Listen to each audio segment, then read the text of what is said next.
Welcome to the latest episode of our podcast series for financial advisors. Today's episode is a Merrill Breakaway Advisor Roundtable, how to recreate the community, culture, camaraderie, and competitive spirit of the wirehouses. It's a conversation with Michael Henley of Brandywine Private Wealth, Matt Liebman of Amplius Wealth Advisors, and Jerry Davidse of Presilium Private Wealth. I'm Louis Diamond, and this is the Diamond Podcast for Financial Advisors.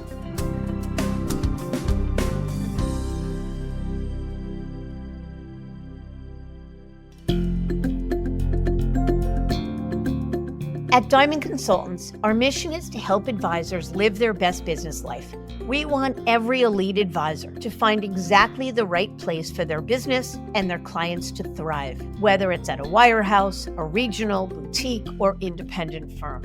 As the industry's leading recruiters and consultants, we've transitioned more than $250 billion in assets under management in the past decade, and each year, 25% of transitioning advisors who manage $1 billion or more are our clients. If you'd like to talk, please feel free to give us a call at 908-879-1002. Are you a financial advisor who's curious about whether you're in the best place to serve clients, or if there might be a better way to optimize your business for the future?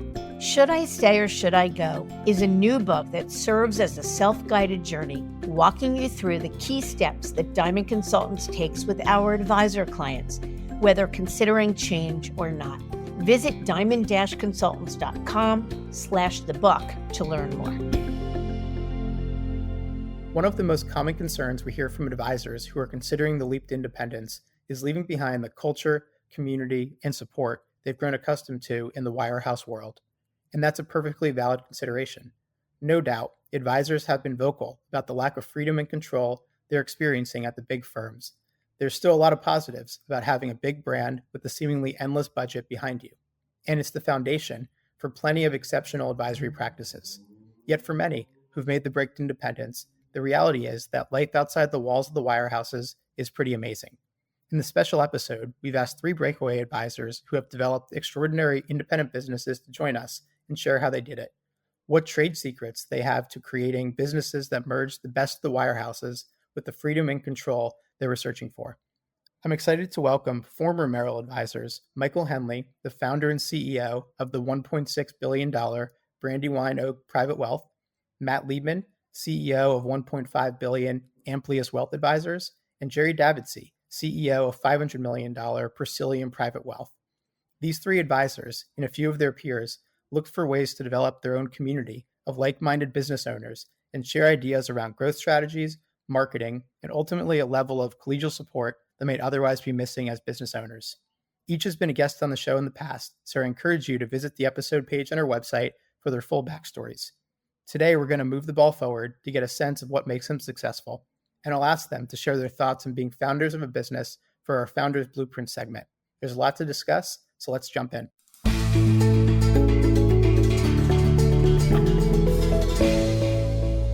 I'm very excited to welcome Jerry, Matt, and Michael to our special video roundtable. Thank you so much for joining us, guys. Thank you. Thanks, Louis. Thanks, Louis. Very good. Well, let's jump in. This question will go around the horn. Let's start with Jerry, then go to Michael, then go to Matt.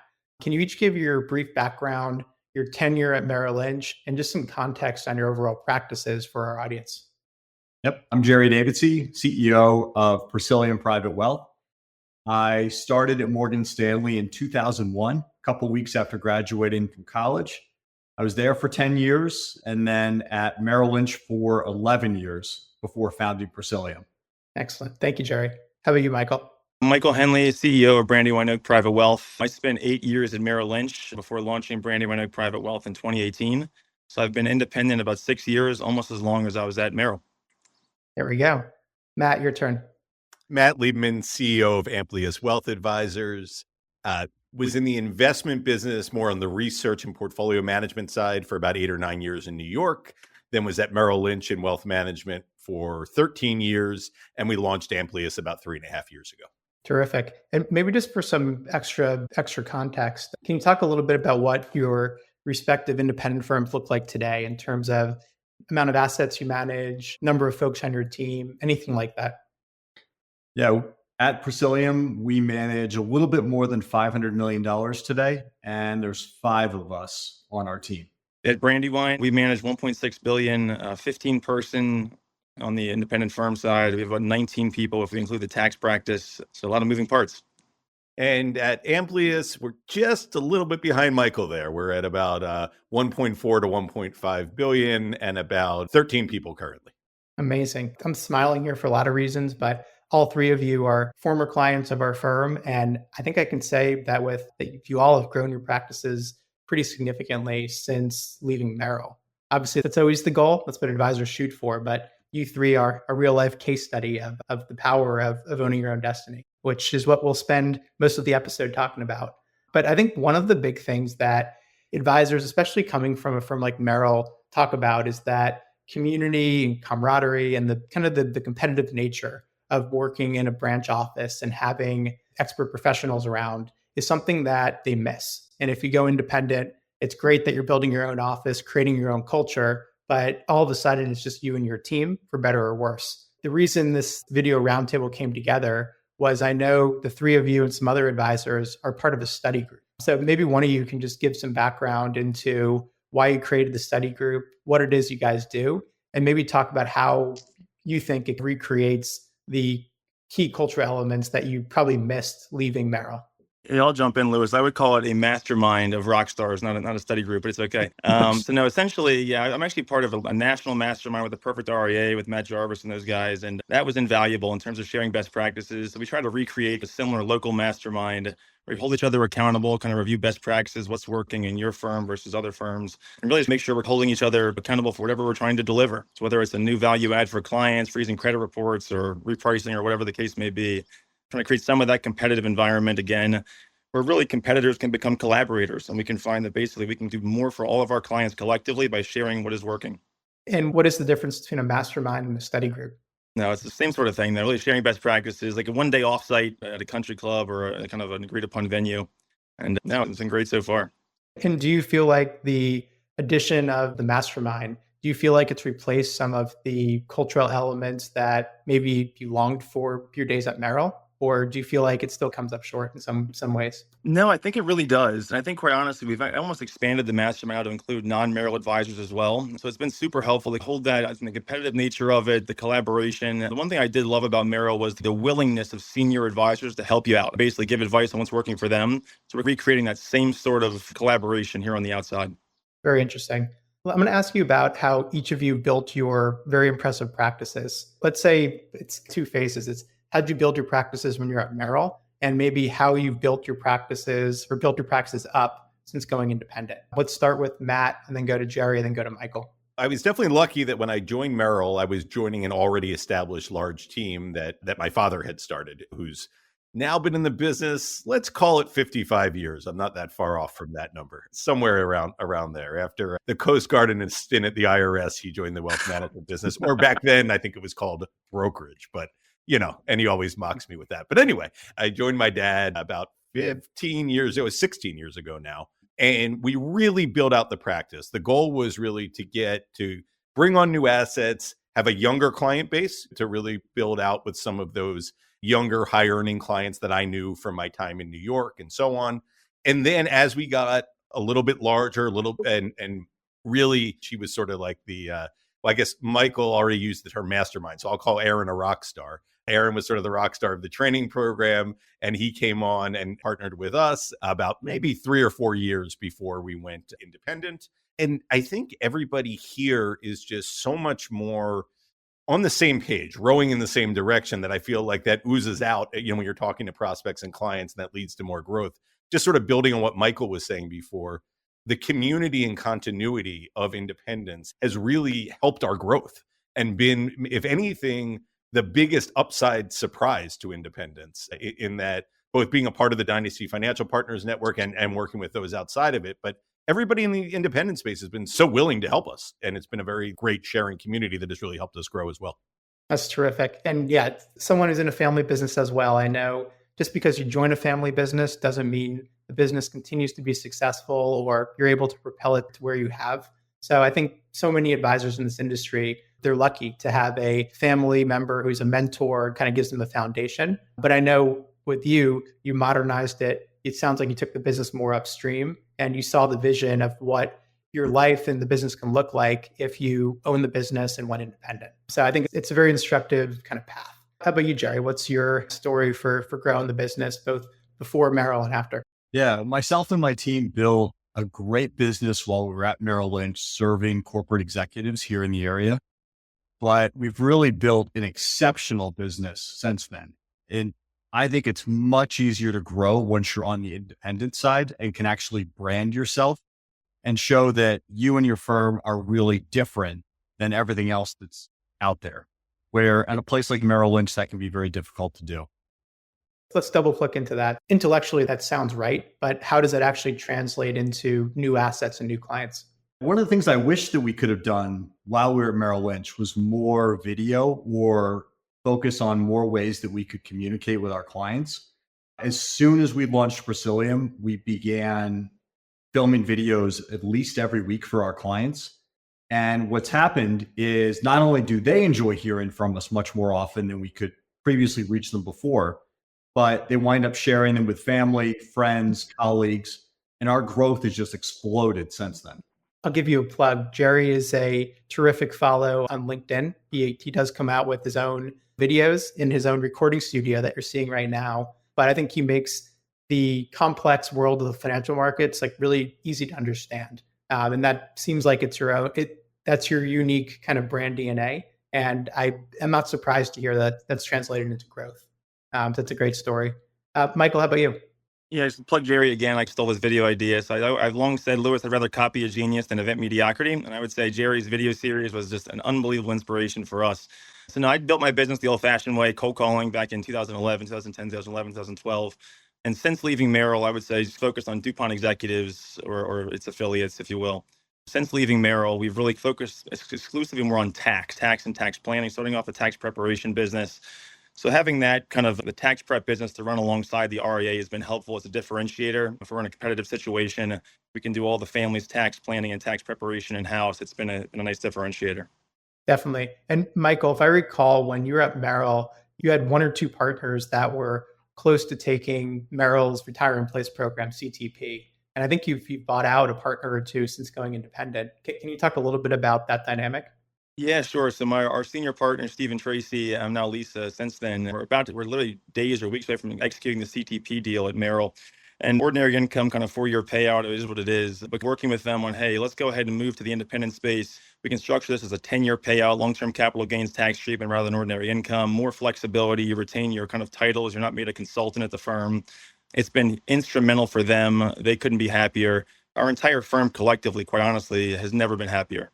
Amazing. And I know from working with a lot of multi-generational teams that CTP or UBS's Alpha program or Morgan Stanley's FAP or any firm's Retire in Place program is the perceived easy button, right? You don't have to transition. You know what you're going to get for the most part. How did you go about convincing Steve and Tracy and Lisa that they should actually sign up for a lot of extra complexity, sign up for a transition and do your own customized CTP deal as an independent versus them just staying at Merrill and doing it the old-fashioned way? No, it's a great question, Lewis. I would say, quite honestly, they're both very loyal to their team and clients. So I would say once they realized that, hey, our entire team collectively was not happy being overseen by a big bank, and I showed them the after-tax economics, it was difficult to argue with. Better outcomes for clients, more conflict-free advice, better economics for them, and the team's much happier. They were on board. Win-win. Got it. So let's keep going here. What were each of your why stories for going independent? So what motivated you to go independent? And as you looked yourself in the mirror before saying, yes, I'm going to do this, what was your pull? Why'd you do it? Let's start with Matt on this one and then go to Michael and then round out with Jerry. So as members of your company, Lewis can attest, I was in the bin of people that you call and keep on the list maybe every 6 months, every 12 months, give an industry update. And I think your mom, the first time she met me, rated me as a 3 on a scale of 1 to 10 of likely to leave. So she told me that later. Anyway, she was right, frankly. I mean, we probably talked for a decade before actually doing anything. And I think ultimately, as Michael mentioned, being underneath the larger bank, things started to get a little challenging. But I would say it was more the pull of independence than the push out the door of a big firm. We were very well liked, well respected at the big firm and content and happy.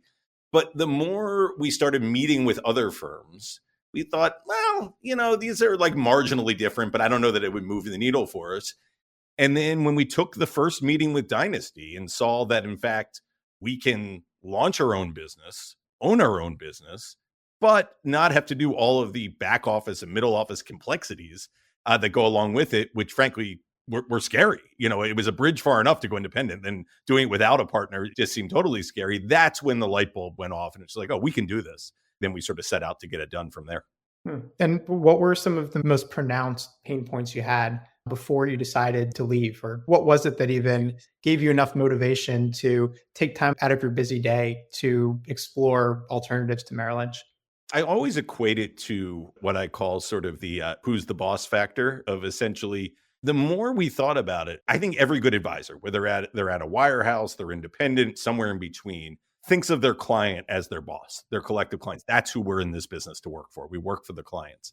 But more and more at a big firm, I felt like I was twisting myself in a pretzel to keep that the case, that effectively the local management had an agenda, the regional management had an agenda, the bank had an agenda, the board of directors and the shareholders. And that's a lot of agendas before I'm not even criticizing them. I'm more just critiquing the model. We just wanted to simplify that. Like, okay, what do my clients want?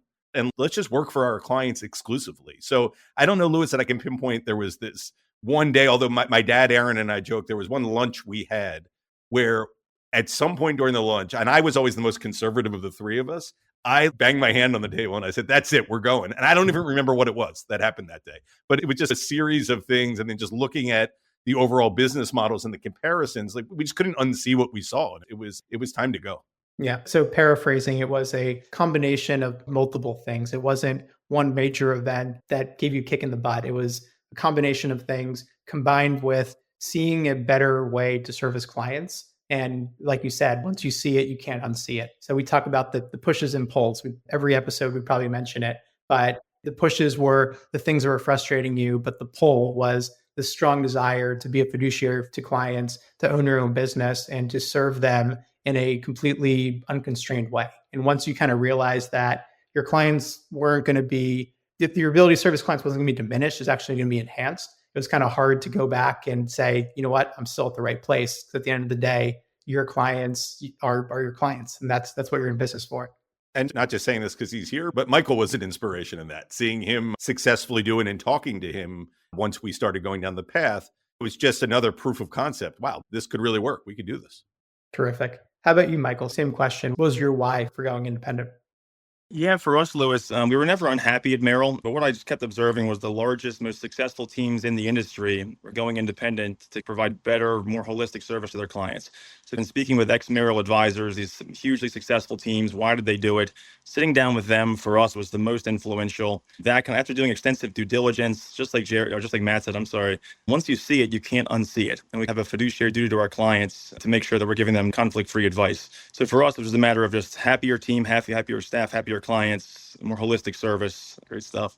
Michael, I think that's exactly right. But I got to ask, when you decided to leave Merrill, it's not like you're at the firm for 20, 30 years. You're there for what many people consider a relatively short period of time. And you were really, really young in the industry. So given all that you had accomplished in fairly quick order at Merrill, wouldn't it have been easier for you just to stay and just keep crushing it, keep growing the business? Like, how do you reconcile just I've grown this amazing business in a short period of time versus let's take up this business and let's sign up for the additional work of running a business? How do you reconcile those two conflicting priorities? No, it's a great question, Louis. And candidly, I drank the Kool-Aid more than anybody. I had a bowl as my wedding cake. I'm not exaggerating. I had a Merrill Lynch bowl as my wedding cake. So I drank the Kool-Aid. I was going to retire from Merrill Lynch.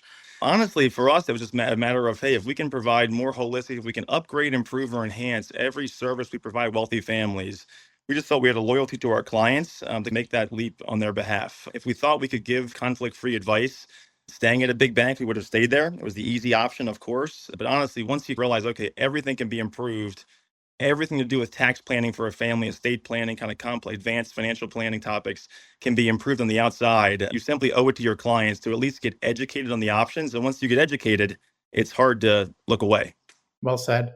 Jerry, how about you? What was your why moment or why story for going independent? Yeah, similar to Matt and Michael, we just felt like we could do everything better on the independent side compared to being at a big bank.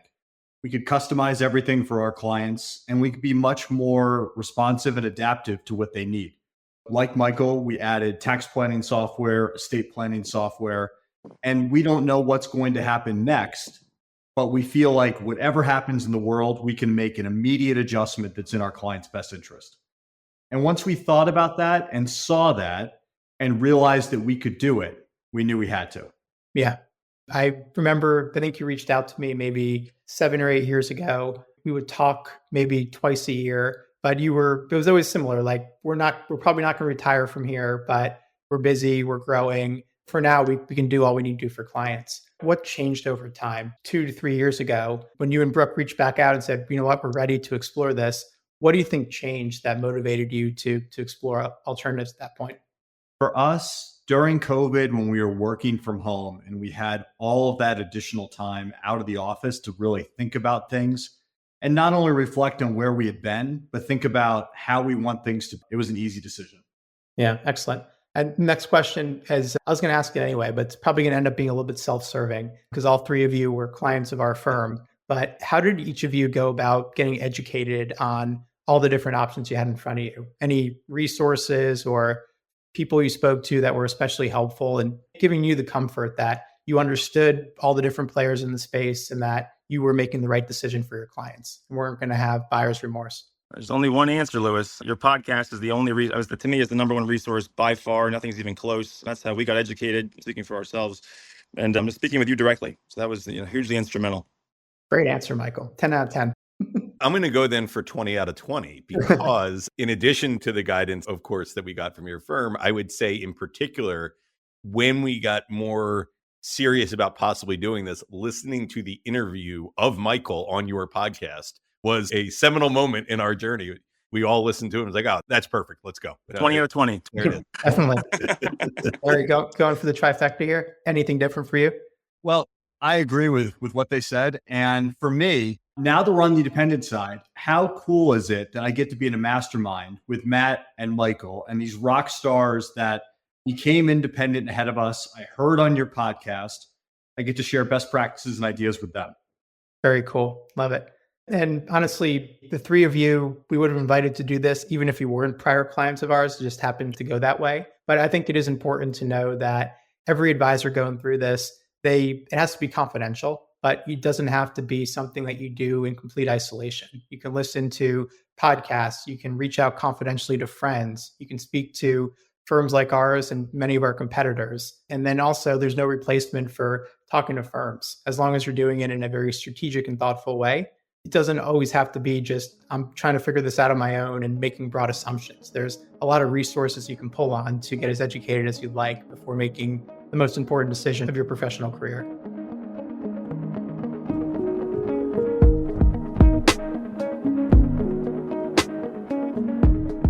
We started a new segment in our show called The Founder's Blueprint. And since each of the three of you are founders of your firm, I want to ask each of you a couple of questions. The first one, and you guys can pick who goes first, was the primary motivation in starting your firm financially driven or purpose driven?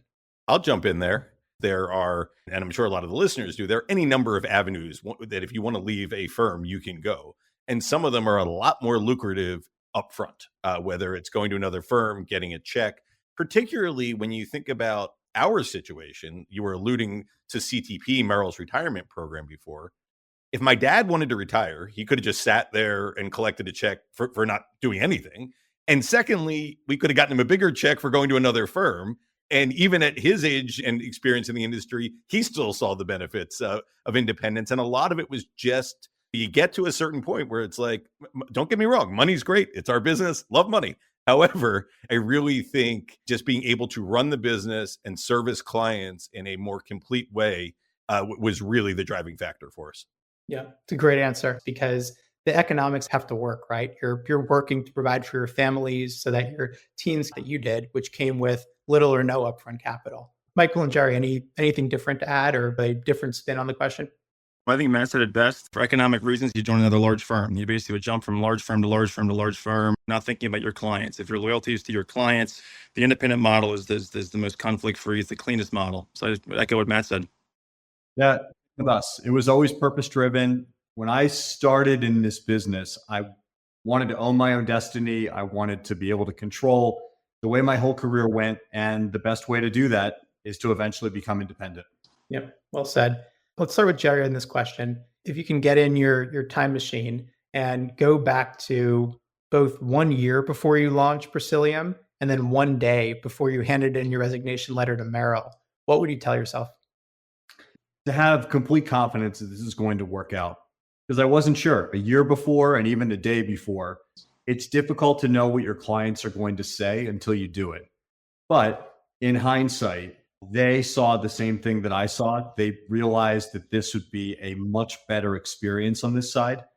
And all of them were really excited when they got that phone call, got the email, got the video that we had started our own firm. So I feel like Matt and Michael had the same experience, and most other advisors would too. So you would tell yourself to be confident this is going to work out. Yeah, I had a lot of sleepless nights thinking about how it might go. So I wish I had known ahead of time how well it would have gone. It would have made the days and weeks leading up to it a lot easier. Well said. Have Michael or Matt, what would you tell the version of yourself a couple years ago? I would say for us anyway, for me, a year before launching, I would say trying to learn every single detail. I think I'm analytical from that standpoint. I want to know every single detail, how it's all going to fit together. To some extent, you want to be educated, but you don't want to obsess over all the minutia. Focus on your client relationships. Clients hire you for advice, and the one thing that does not change in your transition is the advice you give them. So that's why they hire you in the first place. I would say the day before, I would say get ready for some surprises, whether it's a firm name change, like some happens to some firms, or it's a fidelity or the custodial changing their pricing or whatever it is. Just get ready. You cannot have all the answers day one. So just buckle up and have a blast. It's the most fun I've had since being like in PMD at Merrill in the training program. Cold calling, it's the most fun you have. So imagine going back there with the same type of euphoria, but you're so much more confident now. You can give outcomes to these clients way better than you could when you first started. But it's that same euphoric kind of amazing feeling. I love that. And that's like framing it as a positive, because transitions are really hard as the three of firsthand. You probably never want to do it again, but focusing on why you're doing it and the feeling that you'll have once the hard work is really being recognized is, I think, what people have to remember. There's a reason you're looking around in the first place. There's a reason you're doing this for clients. And if you keep focus on what you're moving towards, it sometimes makes the sleepless nights a little bit easier because you're doing it for a reason. Every call you make is for you. It's for your clients, for your business, and you get out what you put in. So I love that perspective. How about you, Matt? What would you tell the younger version of Matt? I really would echo a lot of what Jerry and Michael said, specifically Michael's point about, I guess I'll call it analytical anxiety, and Jerry's about confidence. I think between my dad, Aaron, the other members of our team, Dynasty and Fidelity, I probably drove everyone insane for the year leading up, just trying to like think of every detail. And at the end of the day, like Jerry said, with hindsight, should have just been confident. Our clients hired us for our advice. And to Michael's point, what we decided to do was do something that we thought was going to be way better for them. I hope they would agree if they've been proven right over the last few years, and probably would have told myself, just breathe and go get it. Yeah. I mean, I think there's a fine line, because in my experience, the best transitions are ones where advisors take the angle that Michael and Matt alluded to, which is, I want to know how it all works. I have to get all my questions answered. So there's no replacement for that. Ultimately, you know your business, you know your clients, you know what you need more than anyone. So how would you guide advisors to draw the fine line between being too in the weeds versus just being thorough and getting your questions answered? I was lucky that Michael had already gone through this and done a very similar transition to what we were about to do. So I had his guidance as well. But I think if you put yourself in the shoes of the client and you think about what you would want to know as a client that day, make sure as an advisor and leader of advisory firm that you'd lock up all those things in advance. Those are the essentials. And the rest, we always said we had the transition and then we had the transition from the transition.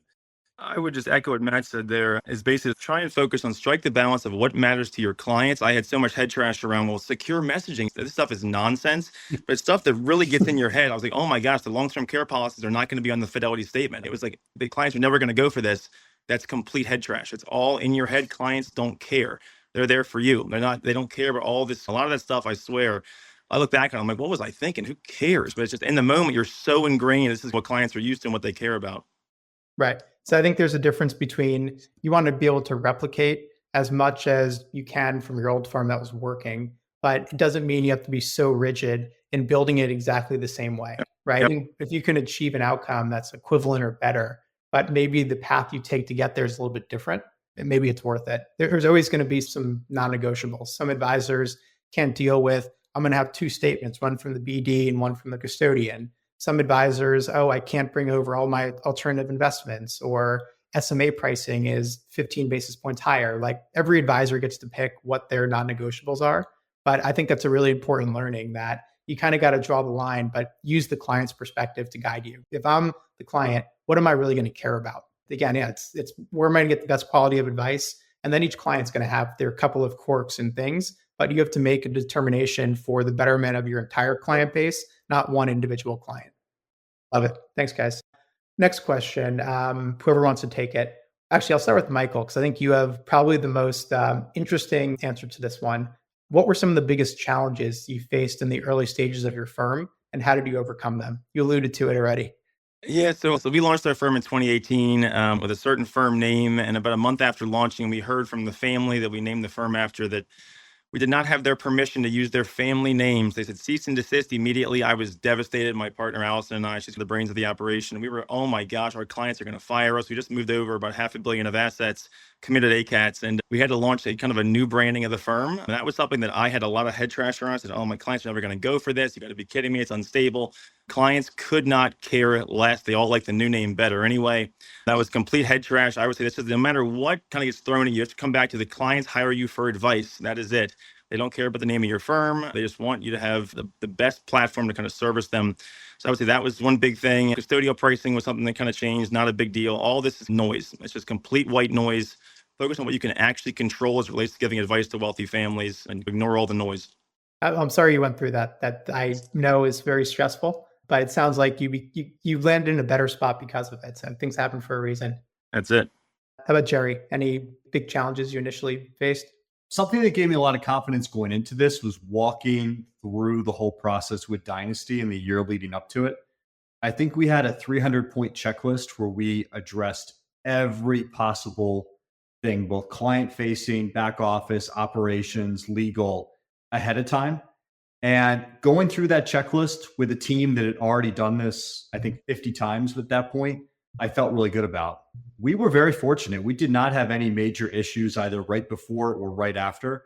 We had a very successful transition, and we're really growing quickly right out of the gate.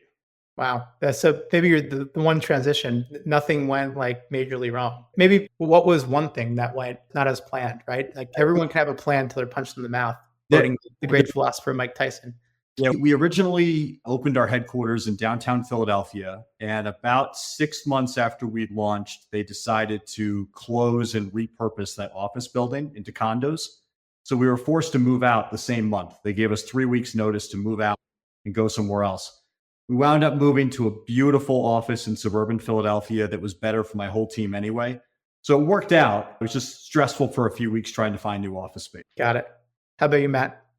I think the biggest challenge out of the gate, and by the way, nobody had a smoother transition than Jerry. It was amazing to watch. Like the guy didn't sweat. It was unbelievable. Anyway, I think for us, maybe with some of the legacy brokerage products that existed, be it alternative investments, some retirement cash flow oriented products at Merrill Lynch, that we probably, well, I can say we have not added any money to those going forward. And I think we now have better solutions available to us, but some very valuable clients had these products that we, for various reasons, we wanted to keep for them.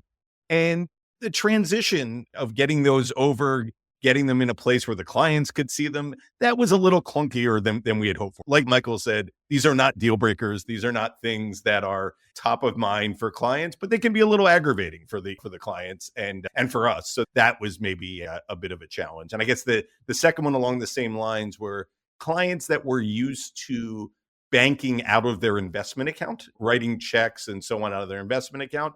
it's a little more disruptive. When it's one thing to move your investment account, it's another thing to move your bank account. So for those clients in particular, there were a couple kinks we had to work out along the way. Again, nothing that was insurmountable, but I'd say those couple of more operational details were challenges.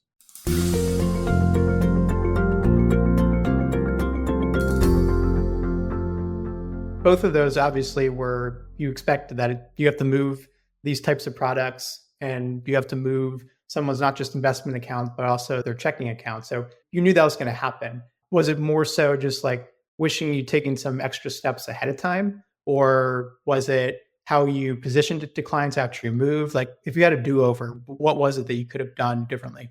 I think I could have done a better job setting client expectations on those few things that maybe I didn't anticipate their pain enough on those things with a handful of clients, that even though these to me seem like minutia and details, the clients have their own life. They don't need to worry about what I think is a minutia and detail. It's disruptive to them. So I think maybe setting those expectations, like, look, we're going to take care of all this, but because you like to do banking here, and that's totally fine, there are just going to be a couple extra steps. And maybe explaining that a little better in advance would have been a good idea. That's a great point. I think it's always good advice for advisors to take a little bit more time to not just pitch them if they're allowed to on why your new firm's great, why you're doing this, but taking the extra couple minutes to set expectations. Like, this is what's happening. Our team's going to be really busy. You had a credit line that's going to make things a little bit slower to move over. You have this and this. In the new world, this is what it's going to look like. We're not sure how else is going to work, but trust me, we got it. You're not going to lose money. We're on top of this. Just be patient with us because it's going to take time. I think, again, I think, Matt, your point earlier was, I wish I kind of walked in my client's shoes or thought for what's the client going to find most important. I think this is kind of similar. If you received a call from your advisor that he was moving, you don't have any context into how long he was looking at this, what's happening. All you hear is change and noise and disruption. So I think setting client expectations is always terrific advice for trying to make it as smooth as possible, and at least let the clients know that you got this and that there's going to be frustrations, right? It's not going to be perfect, but you got it covered. Well said. Let's do next one, more about the growth of the business. So how did you each initially attract your first clients? And since then, what strategies have been most effective for you growing your client base? Whoever wants to go first. I started in 2001 cold calling corporate executives and just called as many as I could, trying to convince some of them to become clients. And fortunately, just enough did that I could stay in this business. Since then, we've tried to have such a good service model that all of our growth is referral based.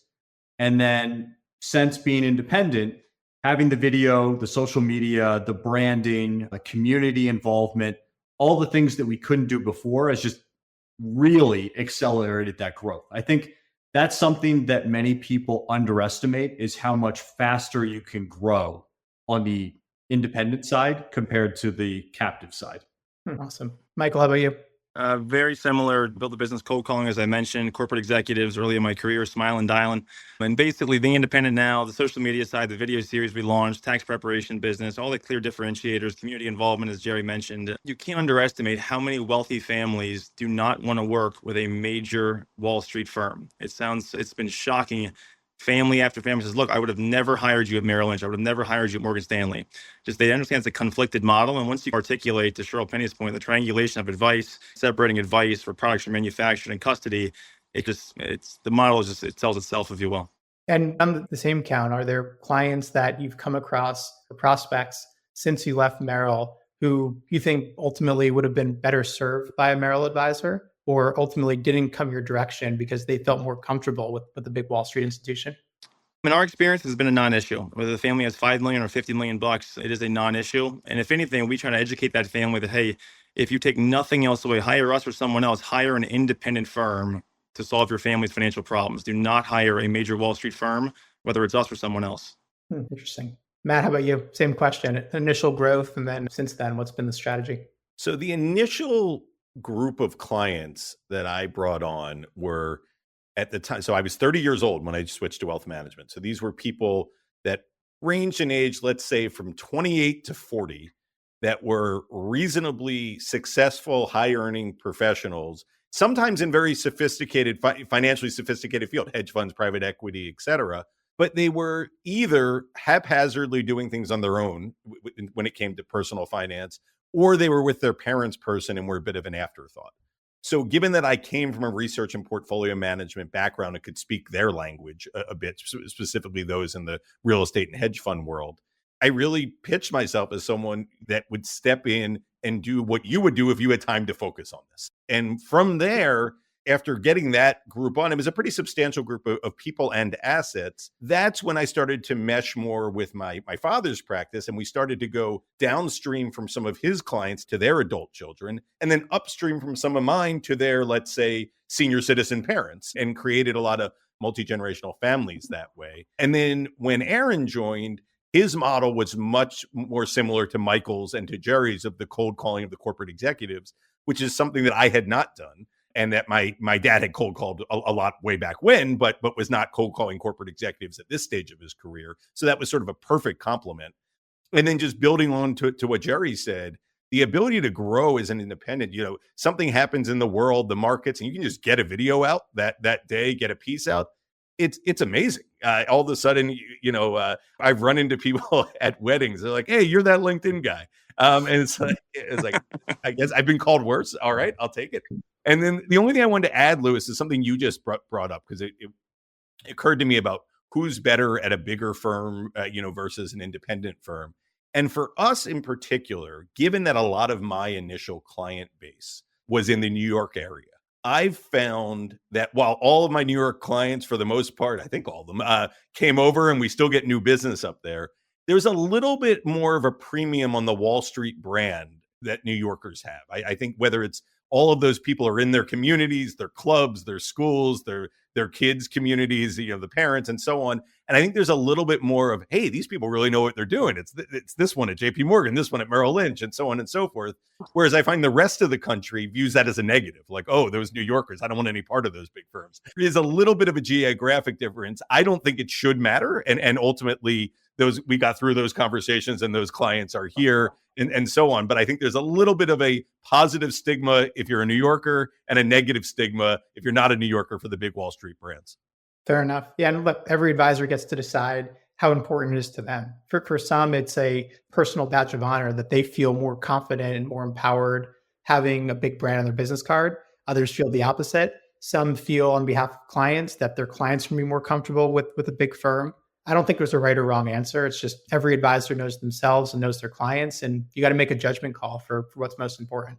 One more question in this new segment here. Have any of you had any mentors or key team members who have significantly influenced your success? I have. My team is amazing, especially Brooke Hart, Jackie Ellison, and Kelly Casper, who founded Presilium with me. They constantly come up with new ideas on client service or ways that we could run the firm better. They're really committed to everyone we work with. So they're very inspiring, and they've really helped this entire process. Excellent. How about Matt or Michael? Mine is pretty easy. My dad is both my personal and professional mentor, but in particular, when it comes to the business side, that he's been able to evolve and try and stay ahead of the curve for so many decades in a business where a lot of people, as you know, Lewis, can get a little stodgy sometimes and set in their ways. So that was really an inspiration. And then bringing on so many really keep me sharp. And it's been a fun transition to go from, in some ways fun, to go from the young guy on the team to the older guy on the team. True. Love it. Michael, how about you? Yeah, I would say my leadership team is all rock stars. Allison Dorsman and Brittany Kowski, who I founded the firm with in the first place, are an inspiration every day. I would say Peter Kim on the investment side, Deanna Paluch on the marketing side. But my longtime mentor and friend, I have to just mention, is Jeff Erdman. Been my mentor since day one. Always been a great inspiration, even though he's still at Merrill. And I think for anyone who doesn't know, Jeff, I think he's the largest advisor at Merrill and has been for forever. And he's a legend in the industry. So I think that's really cool that you still count someone who's so entrenched still at Merrill as a mentor. You got to respect where you came from. And when I talked to Lewis, his number two, Tony, I said, hey, if you need a big firm, just use Goldman as the custodian. Goldman Sachs, they want a Wall Street firm. Goldman's the custodian. It's a done deal. Exactly. Thank you for that.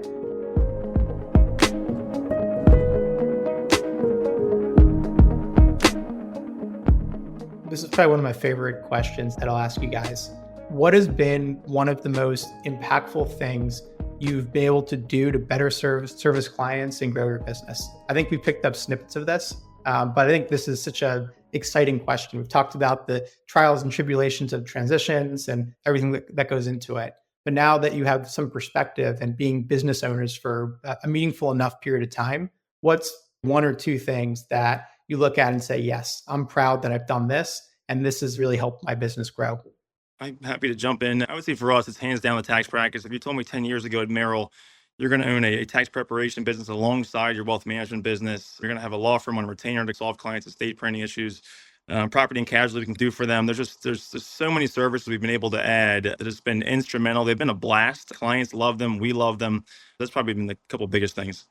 So going deeper on the tax practice. So I think most advisors, they hear tax, they're like, important, but I don't want to do tax returns. This sounds really challenging and it's not as high a margin of business as wealth management. So how did you go about incorporating a tax practice into Brandywine Oak? No, thanks, Lewis. We just basically, our lead CPA on our largest clients was looking to kind of branch away and do his own thing. So it was like a perfect synergy. And quite honestly, we were spending about a third of our time, quite honestly, on fixing clients' tax returns, where basically CPAs would report something wrong, something got over-reported, something got double distribution, something was totally wrong, or we did a donor advised fund, for example, was never reported correctly. So we wanted to be in a position to basically solve that issue entirely. We always felt that we were in between the clients and their tax preparer, like the wealth advisor kind of sits in the middle. If the tax preparer is across the hall, there's never an issue. So we get drafts of every return before they're filed. We review them. So this way it's done right the first time. But no, I would say it's finding the right CPA partner to lead the tax business is the number one piece of advice I would offer. Not a retiring CPA where you have to kind of hire it all out. So basically, you found someone that your clients were already using. So you had proof of concept that he was one of the better ones, and then formed some sort of joint venture or partnership with him. Exactly. Very interesting. Let's go to Jerry. What's your most impactful takeaway from being independent? Yeah, we thought about if we could somehow meet with every client every week, what would we say to them? Wow. And from that, this video series where we release a new video every single week on something that we think is going to be especially impactful for our clients. And then we posted that to social media across the board and just gotten hundreds of thousands of views, so many introductions from people who watched our videos first and then contacted us to work with them full time.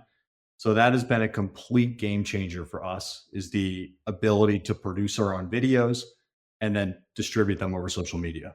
I think like tax, probably a lot of people hear video and they start to get anxious and break out in hives and sweats. I know I often do. Once you kind of got the flywheel going, like how much time is it for you to produce videos? And do you think it's hard to do on an ongoing basis? It definitely is hard and it takes a lot of time. For every video that we do, it probably takes us 4 to 5 hours because we do a really deep dive into whatever the subject is and then try to boil it down into what's most important for our clients so they can watch it in 2 to 3 minutes.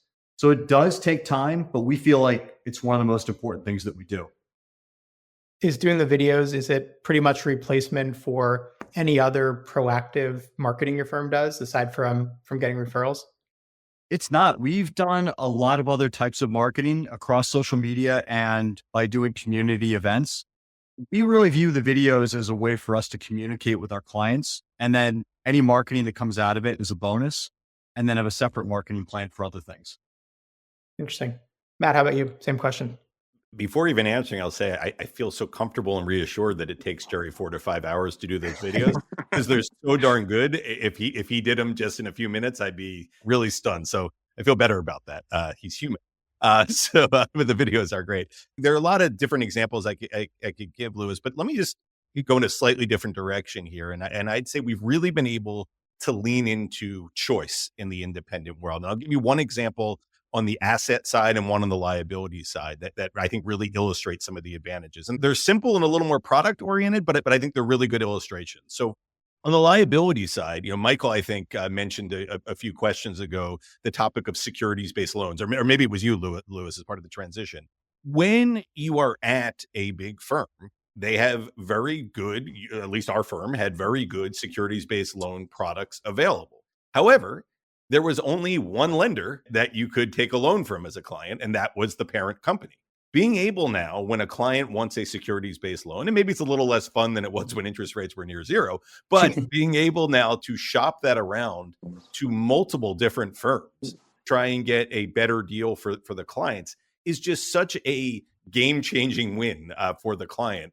And really, once you get your feet under you in that process, it's not that much harder to look at 4 firms than it is to look at one. You get it down pat. And so that's been a really big win on the lending side. And just to give you a similar example on the investment or asset side, when we were at Merrill, every now and then we would buy some Merrill Lynch, what they called market linked investments or structured notes, but we didn't do a lot of them. And I think part of the reason was you only could choose, for the most part, there were some exceptions, but you could, for the most part, choose from a menu of alternatives that they would offer every month.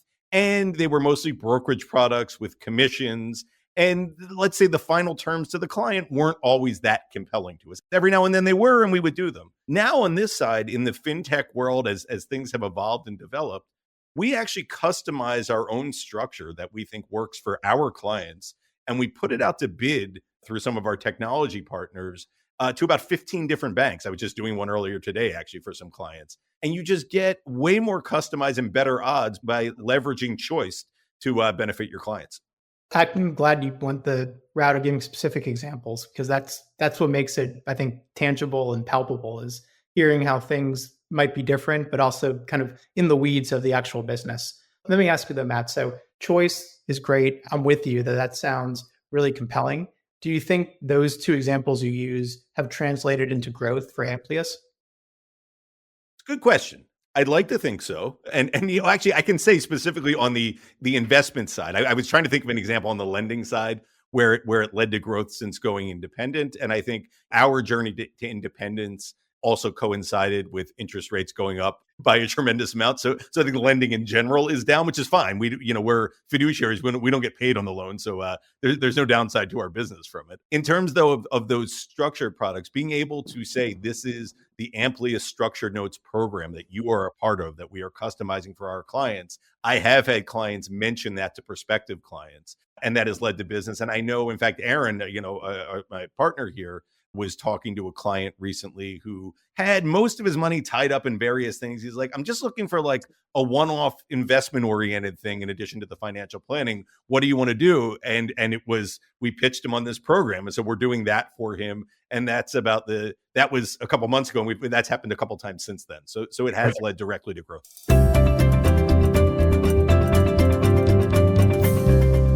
Any advice for former Merrill colleagues or any advisor who's thinking about change or just looking out the future, and you guys can kind of can serve as inspiration for them? Any parting words of advice or encouragement for other advisors? Let's start with Michael and then go to Matt and up with Jerry. Yeah, I would say, Lewis, any advisors watching, you don't have time to squander. Quite honestly, the independent space is not what it was 5 years ago or 10 years ago. You owe it to yourself and your clients to get educated. You just flat out don't have time to waste. It's just the grass is not just greener. It's 1,000 times greener. Our entire firm is collectively so much happier, so much more fulfilled. We create our own path, to Jerry's prior point. There's nothing like it. It's game over. Anyway, onward and upward. Matt, how about you? I don't know that I could say it much better than that, but I guess what I'd say is, because I'll go back to my analytical side and go on something you said. Independence isn't going to be for everybody, and you have to do your due diligence and you have to do your research. But broadly speaking, from a business model perspective, I think it's just a better business model. I would equate it to the other side of our industry. Mutual funds versus ETFs are winning new business. But mutual funds aren't going away. They still exist. There's some very profitable mutual fund companies. But I think when you factor in all the benefits, ETFs overall, I think, are just a better product. And I would view the independent RIA world as just an overall better experience for the client and advisor than the wirehouse. Doesn't mean the wirehouse has to go away tomorrow, but I do think that's where the growth is going to continue to be. Well said. I like that analogy too. I'm gonna leverage that in the future. I'll give you credit though. Fair enough. Lewis, everyone always says it on your podcast, but it's true that everyone wishes that they had done it sooner. And the reason is it's just so much more fun giving clients the experience that they really want. Just being able to work with your team every day and only doing what's in the best interest of our clients and thinking about fun, creative ways that we can grow and serve them. And like Michael said, it's a home run. It's so much fun. And I wish I had done it sooner. Fantastic. Thank you, all 3 of you, for investing time to come back on our podcast. We have, if anyone wants to go deeper with Michael, Jerry, or Matt, they can listen to the full episodes we did with them. But we'll have to make this a habit of doing it again. It's so different to see kind of the way you answer the questions and also how all of your hard work is translated into actual tangible results. So thank you very much for sharing your perspectives and your journeys to running some of the most successful RIAs in the country. I really appreciate it, guys. Thanks, Louis. Thanks for having us.